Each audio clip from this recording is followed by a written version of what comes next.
Job scheduling problem using greedy approach. ఈ యొక్క job scheduling problem అనేది మన నిజ జీవితంలో జరిగేటువంటి జాబ్స్ అంటే కొన్ని పనులు అని చెప్పవచ్చు. కాబట్టి మన నిజ జీవితంలో కొన్ని పనులు చేస్తాం, వాటికి నిర్దిష్టమైనటువంటి సమయం ఉంటుంది. కాబట్టి ఇక్కడ డెడ్ లైన్ అనేది పెట్టినాం. కాబట్టి కొన్ని జాబ్స్ ఉంటాయి, కొన్ని పనులు చేస్తాం, వాటికి నిర్దిష్టమైనటువంటి సమయం ఉంటుంది. ప్రతి జాబ్కి కొంత ప్రాఫిట్ అనేది మనం పొందుకుంటాం. గ్రీడీ అప్రోచ్ అనేది మనం ఎందుకు యూజ్ చేస్తామంటే, గ్రీడీ అప్రోచ్ నుంచి మనం ఎక్కువ మొత్తాల్లో ప్రాఫిట్ని పొందుకోవడానికి ఉపయోగిస్తుంటాం. అంటే ఇప్పుడు నిజ జీవితంలో మనం ఒక 4 గంటలు పనిచేస్తున్నామంటే, 5 గంటలు పనిచేస్తున్నామంటే, ఎక్కువ మొత్తాల్లో ప్రాఫిట్ వచ్చినామంటే మనము సమయాన్ని సరిగా ఉపయోగించుకున్నట్టు అర్థం. గివెన్ అన్ అరే ఆఫ్ జాబ్స్. కాబట్టి ఈ అరేలో కొన్ని జాబ్స్ అనేది మనకి ఇచ్చింది. అవేంటిది? J1, J2, J3, J4, J5, J6, J7. కాబట్టి 7 జాబ్స్ అనేది మన నిజ జీవితంలో ఉన్నాయి. ఈ అన్ని జాబ్స్ని మనం ఫుల్ఫిల్మెంట్ చేయలేకపోవచ్చు, చేయొచ్చు. ఓకే, అన్ని జాబ్స్ని మనం ఫుల్ఫిల్మెంట్ చేయగలిగితే అన్ని జాబ్స్ నుంచి మనం సరైనటువంటి ప్రాఫిట్స్ అన్ని కూడా తీసుకుంటాం. కానీ మనకు ఉన్నటువంటి సమయంలో అన్ని జాబ్స్ని మనం ఫుల్ఫిల్మెంట్ చేయలేము. కొన్ని జాబ్స్ మనకి వరకు మాత్రమే చేయగలుగుతాం. ఎందుకంటే మనకు సమయం అనేది చాలా తక్కువగా ఉంటుంది.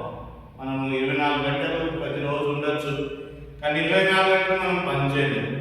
దాదాపు ఒక 7 గంటలు మాత్రమే, 7 నుంచి 8 గంటలు మాత్రమే పని చేస్తాం. మిగతాది మన నిజ జీవితం వరకు అవసరమైనది. కాబట్టి మనకు నిజ జీవితంలో ఎలా అయితే మనం ఒక 7 నుంచి 8 గంటలు పని చేస్తామో, అలానే జాబ్ షెడ్యూలింగ్ ప్రాబ్లంలో డెడ్ లైన్ అనేది మ్యాక్సిమం డెడ్ లైన్ ఏదైతే ఉందో అక్కడి వరకు మాత్రమే మనం పనిచేస్తాం. ఆ మ్యాక్సిమం డెడ్ లైన్లో చేసినటువంటి పనిలో మనం ప్రాఫిట్ అనేది ఎక్కువ మొత్తంలో తీసుకోవాలి. గివెన్ అన్ అరే of job where every job has a dead line. ప్రతి జాబ్కి డెడ్ లైన్ ఉంటుంది. దాంట్లో మ్యాక్సిమం డెడ్ లైన్ అనేది మనం ఫైండ్ అవుట్ చేయాలి. కాబట్టి ఇక్కడ జాబ్స్ ఉన్నాయి. ఈ జాబ్స్లో మ్యాక్సిమం డెడ్ లైన్ ఒకసారి చూసుకుంటే ఇక్కడ ఫస్ట్ జాబ్కి 4, 3, 2, 4, 1, 3, 2. దీంట్లో మ్యాక్సిమం డెడ్ లైన్ చూసుకుంటే 4. కాబట్టి ఈ 4 అవర్స్లోనే మనం జాబ్ అనేది మనం ఫినిష్ చేసుకోవాలి. ఎన్ని జాబ్స్ అయితే అన్ని జాబ్స్ ఫినిష్ చేసుకోవాలి. దాంట్లో వచ్చి మ్యాక్సిమం ప్రాఫిట్ అనేది మనము పొందుకోవాలి. Then deadline associated with profit. కాబట్టి ప్రతి డెడ్ లైన్ ప్రాఫిట్ అనేది అసోసియేట్ అయ్యి ఉంటుంది. Next one is minimum possible deadline any job is 1. కాబట్టి ప్రతి జాబ్ అనేది మినిమం పాసిబిలిటీ టైం ఈస్ 1. అంటే ఒక గంటలో, ఒక ఎగ్జాంపుల్ 4 గంటలు అనుకుంటే ఈ జాబ్ని ఒక 1 అవర్లో కంప్లీట్ చేయాలి. కంప్లీట్ చేసినప్పుడు ఇంకో జాబ్ అనేది మనం వెళ్ళగలుగుతాం. అంటే ఇప్పుడు 4 గంటలు సమయం ఉంటుంది, కానీ 4 గంటల్లో మనం ఏదైనా ఒక గంటలో మనం మన యొక్క పనిని ఫినిష్ చేసుకోవాలి. అంటే ఇప్పుడు what is the meaning of 4 అంటే డెడ్ లైన్ 4 అంటే ఈ యొక్క జాబ్ని 4 గంటల లోపల ఫినిష్ చేసుకోవచ్చు. కానీ ఆ జాబ్ ఫినిష్ చేయడానికి ఒక గంట సమయం మాత్రమే వర్తిస్తుంది. అంటే ఒక గంట సమయం సరిపోతుంది. అంటే ఇప్పుడు అసైన్మెంట్ రాయండి, ఒక 4 గంటలు అసైన్మెంట్ రాయండి టైం ఇస్తాం. కానీ అసైన్మెంట్ రాయడానికి ఒక గంట సరిపోతుంది. అది మీరు ఫస్ట్ అవర్లో ఫినిష్ చేసుకోవచ్చు, సెకండ్ అవర్లో ఫినిష్ చేసుకోవచ్చు, థర్డ్ అవర్లో ఫినిష్ చేసుకోవచ్చు, ఫోర్త్ అవర్లో ఫినిష్ చేసుకోవచ్చు. ఒకవేళ మీరు 4th అవర్లో ఫినిష్ చేసుకుంటే కొంతమందికి అసైన్మెంట్ రాయడానికి 3 అవర్స్ ఇస్తాం. వాళ్ళు ఏం చేస్తారంటే ఆ 3 అవర్స్ని యూజ్ చేసుకుంటారు. 3 అవర్స్లో యూజ్ చేసుకుంటారు. అంటే మనం ఇంకొకరికి అవకాశం ఇవ్వడానికి మనకు ఉన్నటువంటి మ్యాక్సిమం టైంలో లాస్ట్ అవర్ ఉపయోగించుకుంటే మిగతా అవర్స్ వేరే వాళ్ళు ఉపయోగించుకుంటారు. దానికి ఇది సూటబుల్ ఎగ్జాంపుల్గా మనం ఉపయోగించుకోవచ్చు. ఇప్పుడు దీనిలో మనకు మ్యాక్సిమం ప్రాఫిట్స్ రావాలి కాబట్టి ఈ ప్రాఫిట్స్ని మనం ఏం చేయాలి? డిసెండింగ్ ఆర్డర్లో రాసుకోవాలి. డిసెండింగ్ ఆర్డర్ అంటే ఏంటిది? హైయెస్ట్ ప్రాఫిట్ని మొదటగా రాసుకోవాలి, లోయెస్ట్ ప్రాఫిట్ని లాస్ట్లో రాసుకోవాలి. ఇప్పుడు నేను ఏం చేస్తున్నానంటే హైయెస్ట్ ప్రాఫిట్ నుంచి లోయెస్ట్ ప్రాఫిట్ ప్రాఫిట్ నుంచి తక్కువ ప్రాఫిట్ లో రాస్తున్నాను. ఇక్కడ చూడండి, ఇక్కడ చూసినట్లయితే జాబ్స్ ఉన్నాయి. తర్వాత నెక్స్ట్ మనకి ఏముంది, ప్రాఫిట్ ఉంది. నెక్స్ట్ మనకి ఏముంది, డెడ్ లైన్ ఉంది. ఇప్పుడు మనకు మ్యాక్సిమం ప్రాఫిట్ ఏంటో మొదటిగా మనం చూసుకోవాలి. అంటే దీనికి అన్ని ఎలిమెంట్స్లో నుంచి హైయెస్ట్ ప్రాఫిట్ ఉన్నటువంటిది J2. కాబట్టి మొదటగా J2 జాబ్ అనేది రాసుకోవాలి. J2 జాబ్లో ఎంత ప్రాఫిట్ వస్తుంది, 35 వస్తుంది. డెడ్ లైన్ ఎంత, 3. J2 తర్వాత నెక్స్ట్ హైయెస్ట్ ప్రాఫిట్ ఏ జాబ్లో వస్తుంది, మనం ఒక డిసెండింగ్ ఆర్డర్లో సార్ట్ చేసుకుంటే నెక్స్ట్ ప్రాఫిట్ అనేది J1లో వస్తుంది. కాబట్టి J1లో ఎంత ప్రాఫిట్ వస్తుంది, 30 ప్రాఫిట్ వస్తుంది. దెన్ డెడ్ లైన్ ఎంత, 4 అవర్స్. నెక్స్ట్ 35 తర్వాత నెక్స్ట్ హైయెస్ట్ ప్రాఫిట్ J4లో వస్తుంది. కాబట్టి J4 రాసుకుంటున్నాను ఇక్కడ. J4లో ప్రాఫిట్ ఎంత, 25. Next how many hours, 4 hours రాసుకున్నాను. నెక్స్ట్ దేంట్లో హైయెస్ట్ ప్రాఫిట్ వస్తుంది, J3లో వస్తుంది. J3 రాసుకుంటున్నాను. ఎంత హైయెస్ట్ ప్రాఫిట్ ఇక్కడ, 20 వస్తుంది. ఎన్ని అవర్స్, 2 అవర్స్. నెక్స్ట్ J6లో హైయెస్ట్ ప్రాఫిట్ వస్తుంది. J6 15. Then how much, 3. Next J6 అయిపోయిన తర్వాత నెక్స్ట్ ఏంటిది, J5లో ప్రాఫిట్ 12 వస్తుంది, అవర్ 1. Next J7 5 profit 2. ఒక ఎగ్జాంపుల్, ఇంటర్వ్యూస్కి వెళ్ళినాను అనుకోండి. ఇంటర్వ్యూస్లో 4 జాబ్స్ ఉన్నాయి. ఎంతమంది వెళ్ళారు ఇంటర్వ్యూస్కి, 7 మెంబర్స్ వెళ్ళారు.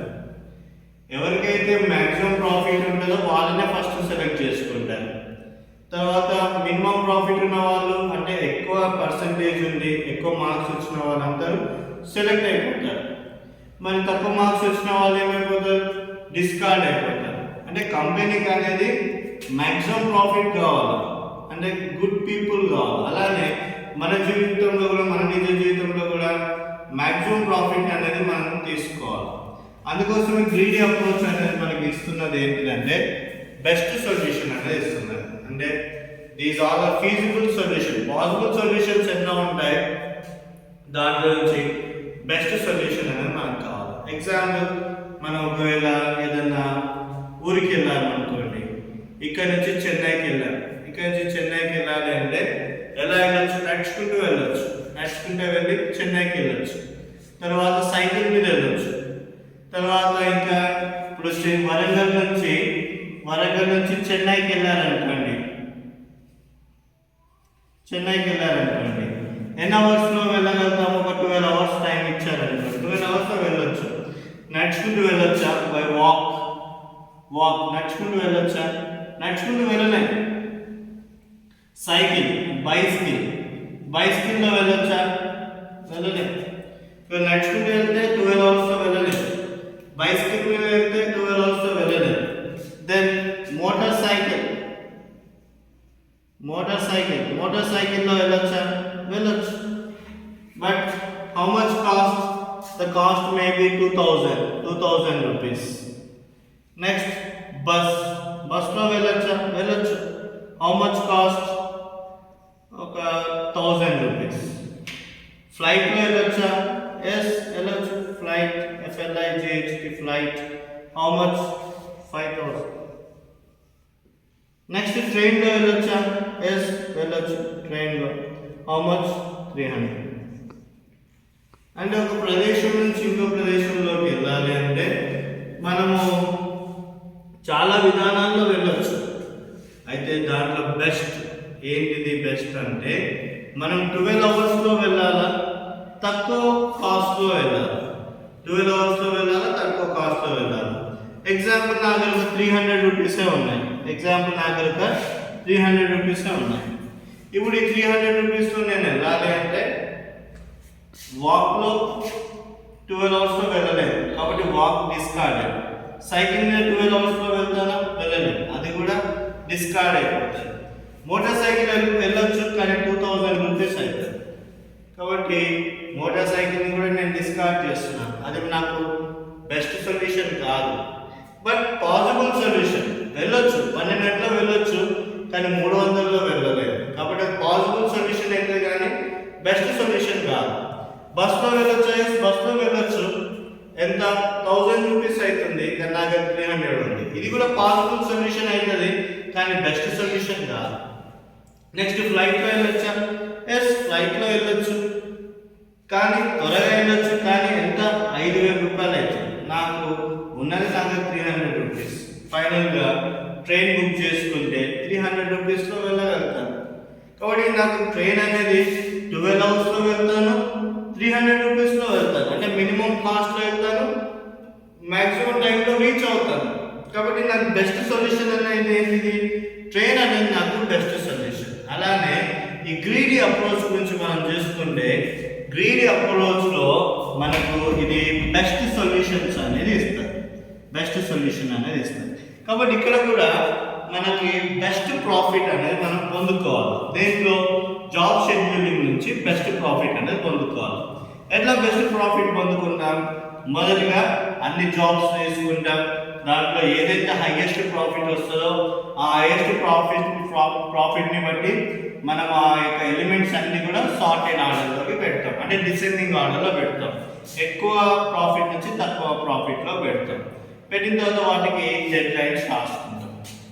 ఈ డెడ్ లైన్స్లో ఒకటి గుర్తు పెట్టుకోవాలి, జాబ్ షెడ్యూలింగ్ ప్రాబ్లంలో 0, 1, 2, 3, 4 అంటే ఇక్కడ 4 డెడ్ లైన్ ఉన్న వాళ్ళకి ఎక్కువ సమయం ఉన్నట్టు. ఈ ఎక్కువ సమయం ఉన్న వాళ్ళు ముందే వర్క్ని ఫినిష్ చేస్తే, మొదటి గంటలోనే వర్క్ని ఫినిష్ చేస్తే, కొంతమందికి తక్కువ సమయం ఉంటుంది, వాళ్ళు 1 అవర్లోనే కంప్లీట్ చేయాల్సి వస్తుంది. కాబట్టి వీళ్ళకి ఏం చేయాలంటే హైయెస్ట్ ప్రాఫిట్ ఉన్న వాళ్ళకి లాస్ట్ అవర్ని కేటాయించినట్లయితే మిగతా అవర్స్ అనేది వేరే వాళ్ళు ఉపయోగించుకుంటారు. ఎగ్జాంపుల్, ఇప్పుడు జాబ్ J2కి 35 ప్రాఫిట్ ఇస్తే ఇది మొదటి 1 అవర్ని యూజ్ చేసుకుంటే వేరే వాళ్ళకి ఛాన్స్ చేయలేకపోతారు. కాబట్టి J2 అనే దాన్ని మనం థర్డ్ అవర్లో ఉపయోగించుకున్నట్లయితే, అంటే థర్డ్ అవర్ అంటే ఏంటి, 0 to 1 1 hour, 1 to 2 2 hour, 2 to 3 3 hour, 3 to 4 4 hour. అంటే J3 జాబ్ అనే దాన్ని నేను థర్డ్ అవర్లో కంప్లీట్ చేస్తున్నాను, అంటే లాస్ట్ ఉన్న అవర్లో కంప్లీట్ చేస్తున్నాను. నాకు ఎంత ప్రాఫిట్ వస్తుంది, 35 ప్రాఫిట్ అనేది నాకు వస్తుంది. కాబట్టి ఒక 1 అవర్ అనేది కంప్లీట్ అయిపోయింది. ఇది 2 to 3 అవర్ అయిపోయింది, కానీ 0 to 1 ఉంది, 1 to 2 ఉంది, 3 to 4 ఉంది. నెక్స్ట్ దీంట్లో నుంచి మనకి 35 ప్రాఫిట్ అనేది వచ్చింది. నెక్స్ట్ J1 నుంచి ఎంత, 4 అవర్స్ ఉంది టైం. కాబట్టి 4 అవర్స్లో ఎంత ప్రాఫిట్ వస్తుంది, 30 ప్రాఫిట్ వస్తుంది. కాబట్టి మొదటి 2 గంటలు వదిలిపెట్టేసి థర్డ్ అవర్ ఆల్రెడీ యూజ్ చేసుకున్నారు. కాబట్టి 4th అవర్ ఖాళీ ఉంది కాబట్టి నేను 4th అవర్ యూజ్ చేసుకుంటున్నాను. ఎందుకు లాస్ట్ అవర్ యూజ్ చేసుకుంటున్నా అంటే వేరే వాళ్ళకి ఈ ఫస్ట్ 2 స్లాట్స్ ఇవ్వడానికి నేను థర్డ్ అండ్ 4th స్లాట్ని యూజ్ చేసుకుంటున్నాను. యూజ్ చేసుకుంటే నాకు J1 అనేది 4th స్లాట్లో 4th అవర్లో హౌ మచ్ ప్రాఫిట్ని ఇచ్చింది, 30 ప్రాఫిట్ని ఇచ్చింది. నెక్స్ట్ ఏంటిది, 4 అవర్స్. 4 అవర్స్ అంటే I can finish my work, నేను నా యొక్క పనిని 4 గంటల లోపల ముగించవచ్చు అని అంటాను. అంటే 4 గంటలు అంటే J4 అనేది 4 అవర్స్లో కంప్లీట్ చేయొచ్చు. ఇప్పుడు 4 అవర్ అంటే లాస్ట్ అవర్లో కంప్లీట్ చేద్దాం అనుకున్నాను. లాస్ట్ అవర్లో ఆల్రెడీ J1 కంప్లీట్ అయింది, అంటే 4th అవర్లో J1 అనేది కంప్లీట్ చేసేసింది. తర్వాత నెక్స్ట్ థర్డ్ అవర్కి వచ్చినాను. థర్డ్ అవర్లో ఆల్రెడీ J3 అనేది కంప్లీట్ చేసింది, అంటే థర్డ్ అవర్ని J3 ఆక్యుపై చేసుకుంది. 4th అవర్ అని ఎవరు ఆక్యుపై చేసుకున్నారు, J1 ఆక్యుపై చేసుకున్నారు. అలా ఉన్న అవర్స్ ఏంటంటే 0 to 1 అవర్ ఉంది, 1 to 2 అవర్ ఉంది. కాబట్టి నేనేం చేస్తాను అంటే 1 to 2 అవర్ని ఆక్యుపై చేసుకుంటున్నాను.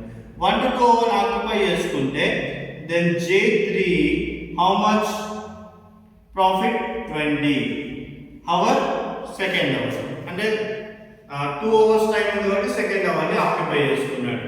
నెక్స్ట్ J6కి ఎంత ఉంది, థర్డ్ అవర్ 3 అవర్స్ టైం ఉంది, 15 ప్రాఫిట్ వస్తుంది. కాబట్టి థర్డ్ అవర్ ఆల్రెడీ ఆక్యుపై అయింది, సెకండ్ అవర్ ఆక్యుపై అయింది, కాబట్టి ఫస్ట్ అవర్ ఫ్రీ ఉంది.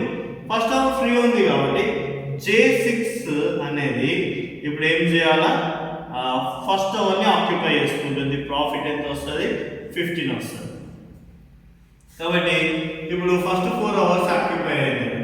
నెక్స్ట్ ఏంటిది, next what is the next 1 2 3 4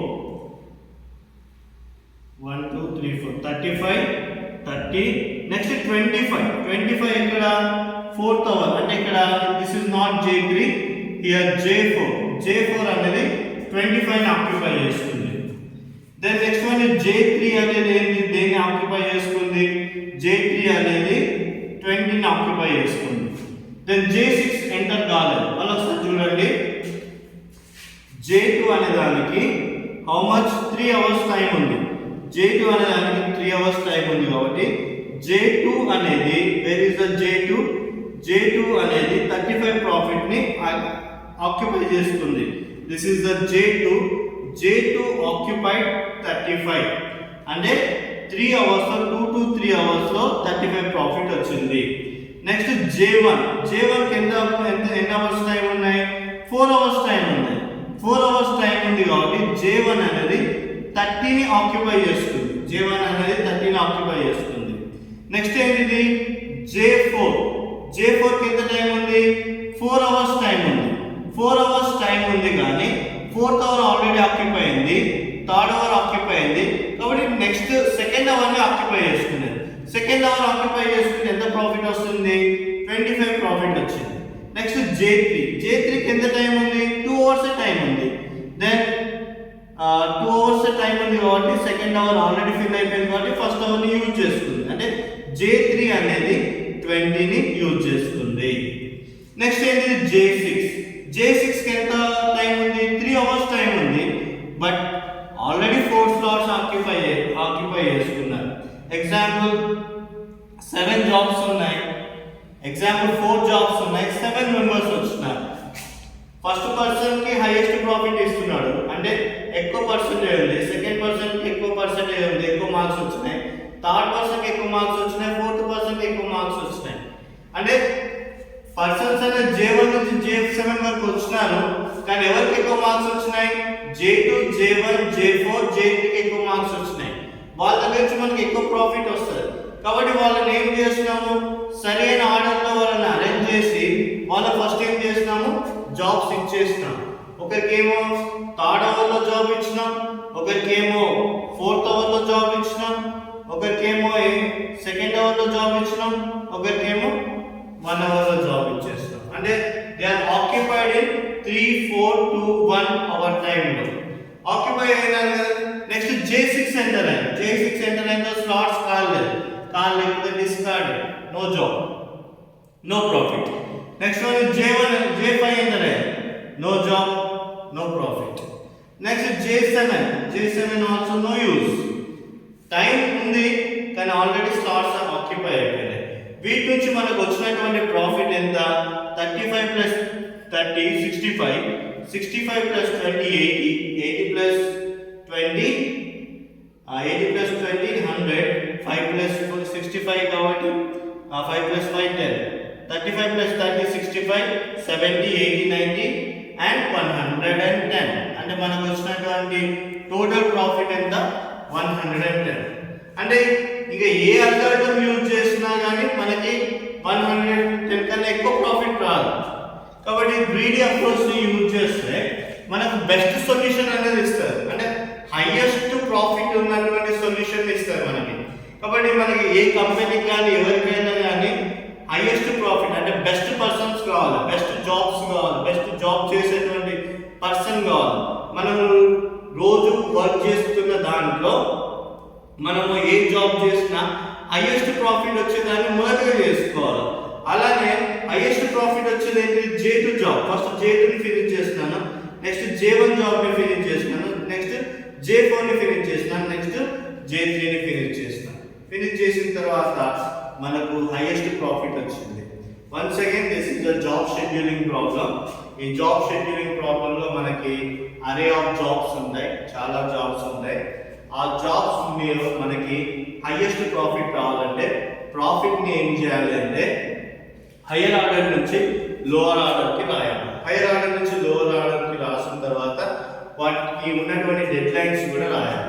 రాసిన తర్వాత వాటికి ఉన్నటువంటి డెడ్ లైన్స్ ఫస్ట్ ఇక్కడ రిప్రజెంట్ చేయాలి. 0, 1, 2, 3, 4 అవర్స్ని రిప్రజెంట్ చేయాలి. రిప్రజెంట్ చేసిన తర్వాత ప్రాఫిట్ సార్టెడ్ ఆర్డర్లో వస్తుంది కాబట్టి ఏదైతే జాబ్ అనేది ఫినిషింగ్ అయ్యే టైంలో ఆ జాబ్ని ఫిల్ చేయాలి. ఎగ్జాంపుల్ ఇది 3rd అవర్లో ఫినిష్ అవుతుంది కాబట్టి J2ను నేను 3rd అవర్లో ఫినిష్ చేసినాను. అంటే 2 to 3 అంటే 3rd అవర్లో ఫినిష్ చేశాను. నెక్స్ట్ ఏంటిది J1 వచ్చింది 4th అవర్లో ఫినిష్ అవుతుంది కాబట్టి నేను దీన్ని 4th అవర్లో ఫినిష్ చేసినాను. నెక్స్ట్ J3 అనేది 2nd అవర్లో ఫినిష్ కావాలి కాబట్టి 2nd అవర్లో J4ని ఫినిష్ చేశాను.